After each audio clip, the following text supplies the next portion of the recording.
ये सारी सृष्टि अपने कारण परमाणुओं में फिर लीन हो जाएगी। इसको हम कहते हैं विनाश। ये शरीर है हमारा, ये शरीर पृथ्वी जल तेज वायु आकाश और इस प्रकृति के तत्वों से बना है, इसलिए हम कहते हैं इसका जन्म हुआ। जब जन्म हुआ है तो गीता का एक वाक्य है, जातस्य ही ध्रुवो मृत्यु। जो चीज़ पैदा हुई है, जिसका जन्म हुआ है, उसकी मृत्यु अवश्य होगी, उसका विनाश अवश्य होगा। इसलिए जब शरीर का जन्म हुआ है तो इसका विनाश भी अवश्य होगा, ये नष्ट हो जाएगा। जिन कारणों से, जिन तत्वों से बना है, उन तत्वों में ये शरीर समा जाता है। परंतु 3 चीज़ें ऐसी हैं जो कभी न जन्म लेती हैं न कभी मृत्यु होती है। परमात्मा का जन्म नहीं होता, वो किसी तत्व से बना नहीं है, किसी अन्य परमात्मा से नहीं बना। जो परमात्मा हम अजमेर में जा कर के बढ़िया पत्थर से बनवा कर तैयार करते हैं, वो परमात्मा तो टूट जाते हैं। मंदिरों में बड़ी मूर्तियां तोड़ी गई हैं, विदेशियों ने तोड़ी हैं। वो तो भौतिक तत्व से वो शरीर बनाया है, इसलिए टूटेगा। परंतु जो परमात्मा सर्वव्यापक है, चेतन है, उसे कोई मार नहीं सकता, उसे कौन समाप्त करेगा। संसार के अंदर जो वस्तु बनती है, जन्म लेती है, उसका विनाश भी होता है, परंतु परमपिता परमात्मा अजन्मा है, उसका विनाश कभी नहीं होता। ऐसे हमारी जीवात्मा है।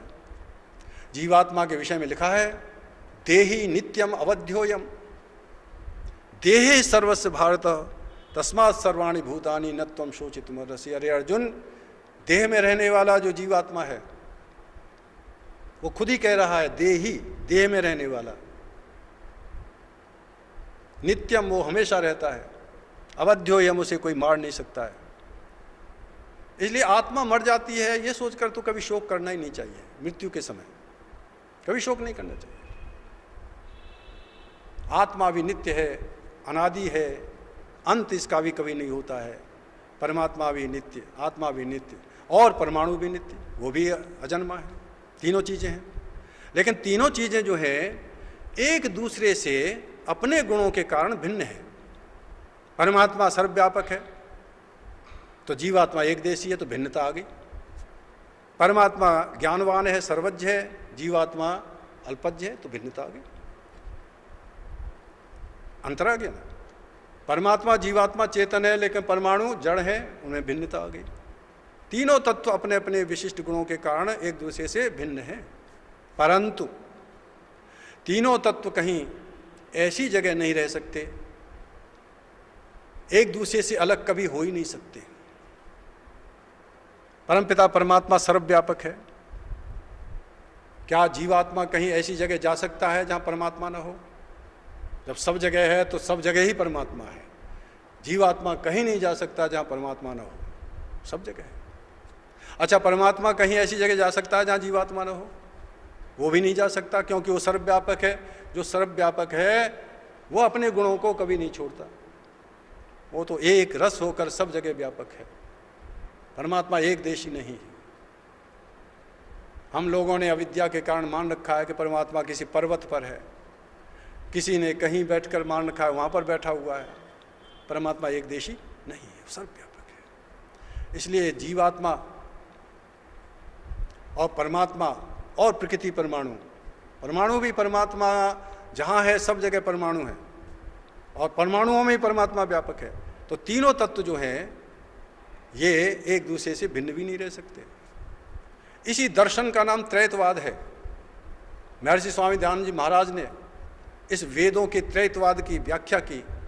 ये जिस दर्शन में ईश्वर, जीव और प्रकृति तीनों को अनादि माना जाता है, तीनों ही एक दूसरे से भिन्न हैं, तीनों ही कभी एक दूसरे से अलग भी नहीं रह सकते, जिनमें जीवात्मा परमात्मा की उपासना करने वाला है, प्रकृति भोग्य पदार्थ है।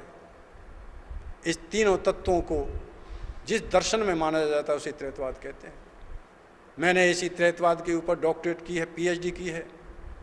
त्रैतवाद का उद्भव और विकास मेरा ग्रंथ बड़ा प्रसिद्ध हुआ है। जो इस दर्शन को जानना चाहते हैं उस ग्रंथ को पढ़ें।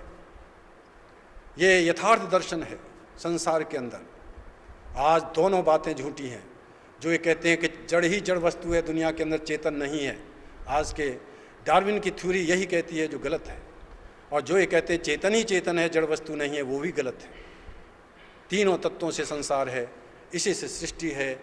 इसलिए हम परमपिता परमात्मा को हम पहले जाने फिर माने, यही हमारे शास्त्र कहते हैं।